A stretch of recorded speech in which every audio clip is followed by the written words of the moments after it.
that's worked with Americans, UK acts.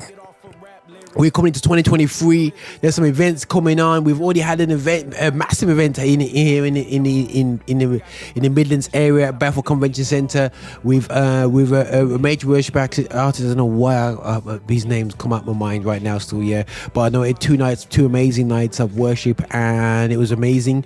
I know we've got Israel Houghton coming to town. We've got No Big Deal coming to London town. I'm saying Inigwe, Toby Inigwe being in town as well. So we've been starting to get the major artists over here in town. We got man living in town like Limo Blaze and whatsoever, who's in the UK, and which is great and absolutely superb. I think it shows that still we can go out. We can, I heard it's sold out shows, out there. But what my main concern is, and something I said is. I don't want us making the mistakes of the past when it comes to UK gospel and the people that's there around us. Now, I'm a pro UK gospel guy. I have put on all the shows, guys. I am not talking with no bitterness. I've done the biggest shows in UK gospel. If anyone done a bigger show than myself when it comes to the independent show, not no dependent show, because you already got the crowd coming, a fresh independent show. There's in the hard times that was coming from, which was with GL Live and so on, so I've done the Mali Music, the Lecrae's, done it all, The Truth, done it all. Will I do it tomorrow? Yeah, I can if I want. It's not. We're to the guys like Sean C. Johnson. So this is not saying that you cannot do this stuff, but I'm just showing you it has to be done with wisdom.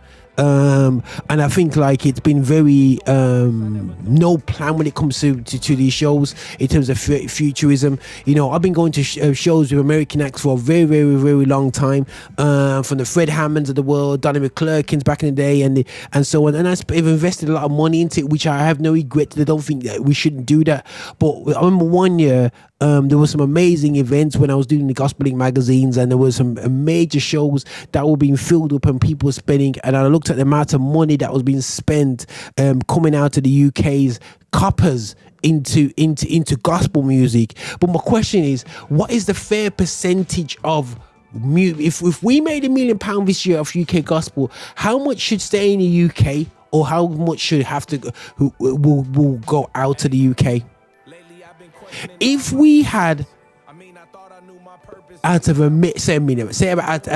£100, 30-40 of that pound would be spent back into UK gospel. That £30 could be reflected in the music that's been purchased. That music could be also about music turned over, money turned over events. We had just had an event, we called out music the other day. I heard it was a great success. It was sold out. We got another tour going on throughout the UK coming up soon with Ashalia, Still Shady, and Anatolia.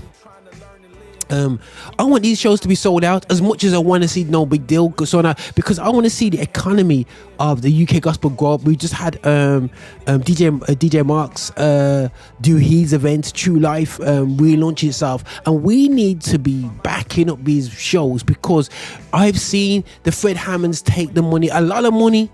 No, big up, no, it's the way it goes, and take it back to the US and talk the talk on the stage and say, I'm going to invest back in the UK. What have they invested in the UK? Nada. So my thing is this: the years that we've back to US acts, and this is shout out to the ministers, shout out to the promoters that are investing in all these American acts, spending tens of thousands on them and not spending quarter, 10th, a 20th on UK acts. Really? So are you for the betterment of yourself and short-termism, or are we in the better of building a future that we can see great ministers who know the ground and can afford to be focused in being part of revivals and part of amazing works here in the UK? So these are the questions that people can say, Roger, you're a hypocrite, you done American shows. Listen, guys, you could ask the Americans. Roger's rough for doing his deals, yeah. So I'm not easy on them still, yeah. And and people don't know my business. I know people can say to me back in the UK, one of the key things for me, I wanted UK quality to raise raise up, and I've seen the quality of UK raise up. I worked with young Governor B's, young Triple O's, and seen him rise up to the top now as big men, young SOs. When SO was a youth and he was there supporting Jahazal on stage, he was there on the stage with myself with ETs, who's a big, massive social influencer online as well. Absolutely fantastic. I'm not saying I'm the be all end all, far from it. I'm just saying what I've seen, and I'm here to just shout out what I've seen. But it's Roger, and if you need to extra celebrating gospel music of Black origin, this is how we do it here on the Lift Show. Just give him out my heart, man. You know, this is how we do it. Hi, and thank you for watching. Make sure you subscribe, you like, and you comment, and make sure that you're sharing the videos and watching so much more. We have loads of content for you. I hope you enjoy. See you soon.